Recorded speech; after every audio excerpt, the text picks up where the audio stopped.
Hey, what's going on, Who That Nation? It is yours truly, TJ Jones, the host of the State of the Saints podcast, giving you all the State of the Saints podcast halftime report. The New Orleans Saints are down 10-0 to the San Francisco 49ers. The New Orleans Saints, I have to say, they've been playing pretty tough. The defense looks really good. It seemed like the defense came to play. However, the offense seemed like they just, I don't know, they must have stayed in New Orleans or something. I just don't understand it. It's rather the offense gonna look pretty decent and the defense gonna look like trash, or the defense gonna look outstanding, the offense gonna look like trash. Um,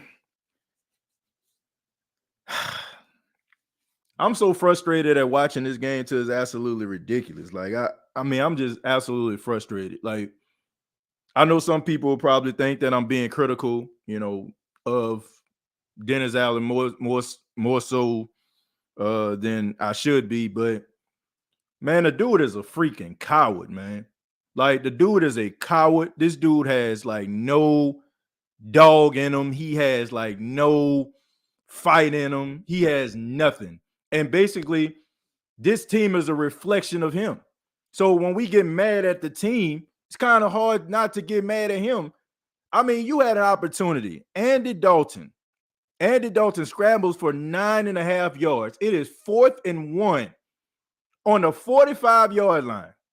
You have arguably the best QB, running quarterback out there. All you had to do is run QB power. You can't do that. If you cannot get 1 yard, you don't deserve to get it. But instead, he comes trotting out the punt team. This, like, even going into the half. Like, do you not just, like, you have a guy who can throw the ball 60 yards on the sidelines, but instead, you decide to go with a halfback draw. Why didn't you bring in Jameis Winston? I've seen this before. I've seen when you had the New England Patriots going into the half, back in the days, they would put the guy with the strongest arm out there just to throw a Hail Mary. You got Jameis Winston on the sidelines, but instead, you want a halfback draw and a piss poor corner route that you throw to Traquan Smith.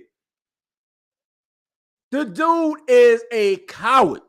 Like, I cannot, like, for real, I cannot subject myself to this nonsensical stuff one more year.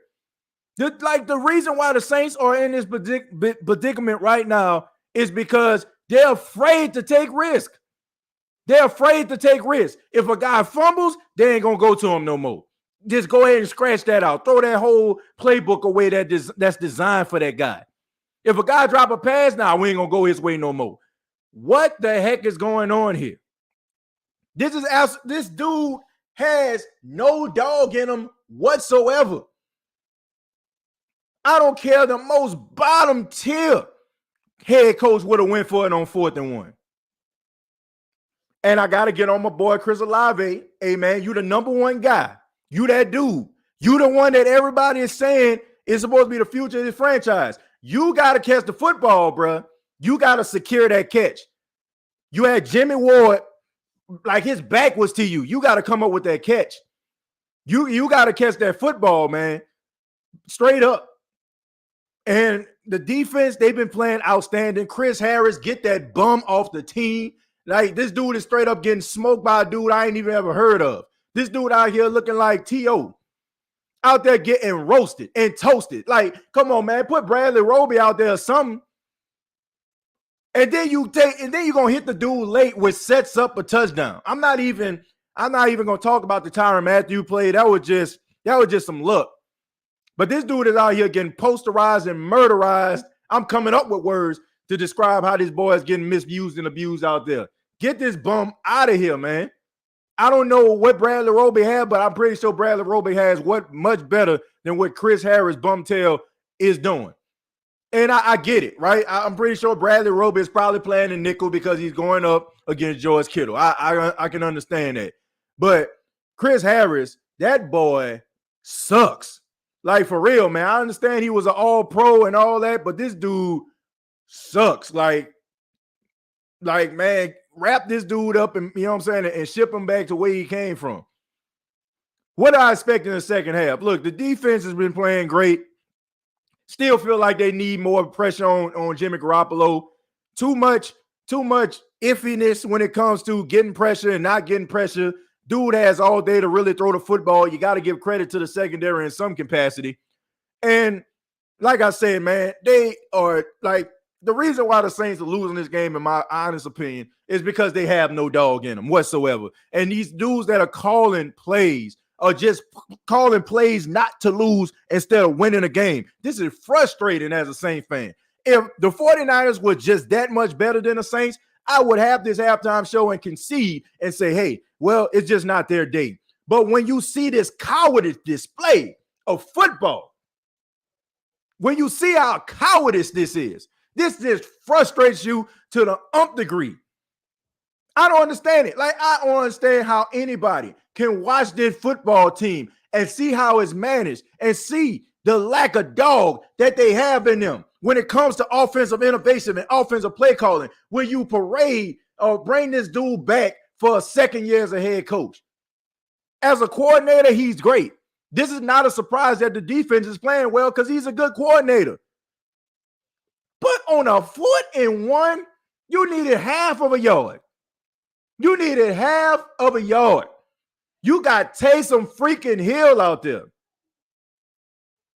You got Taysom freaking Hill out there, and you still don't want to go for it on 4th down and 1. Man, let's read some of these stats. Andy Dalton, 8 of 11, 92 yards. I must say, Andy Dalton hasn't played too bad today. I got to say, I got to give him his credit. It ain't his fault that these dudes ain't coming down with the football. It ain't his fault that these dudes up here counting 1, 2, 3, cutting their head. It ain't his fault. I got to give him credit for that. Okay, 8 of 12, 92 yards.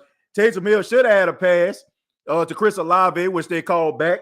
I don't understand how any Saints fan at this particular stage would even believe that any nip and tuck play that involves the referees having to go to the boot will work in the Saints' favor. Like, I don't understand like how anybody would believe that. People getting mad and frustrated, man, that was a catch. Man, we know if it's nip and tuck, if it's close to the vest, if the referees have to decide to it, we all know that they're going to continue to give the Saints the middle finger. It's become an absolute parody at this point. Andy Dalton, 1 carry for 10 yards. Alvin Kamara, 5 for 10. What the hell, Alvin Kamara?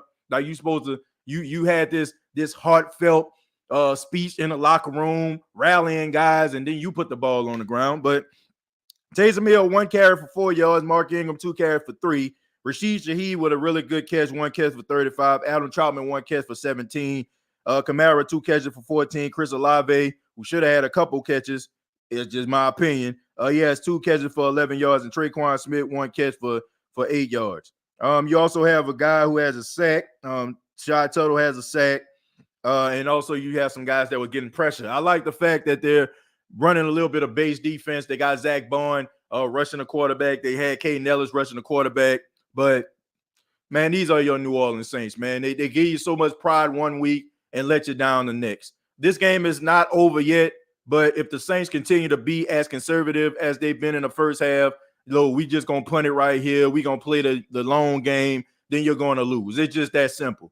The lack of aggression, the lack of passion, the lack of fight, the lack of, dog swag is just killing this team. And it's just killing me to watch this swagless team who is coached by a swagless coach just constantly just go out there and just, basically just, I don't know, man, just lackluster as hell. All right, but you all enjoy the second half. Hopefully the Saints give us something better to talk about going into the post-game show. We'll be here on the State of Saints podcast where we talk New Orleans Saints. Enjoy the second half. Till next time, all I got to say is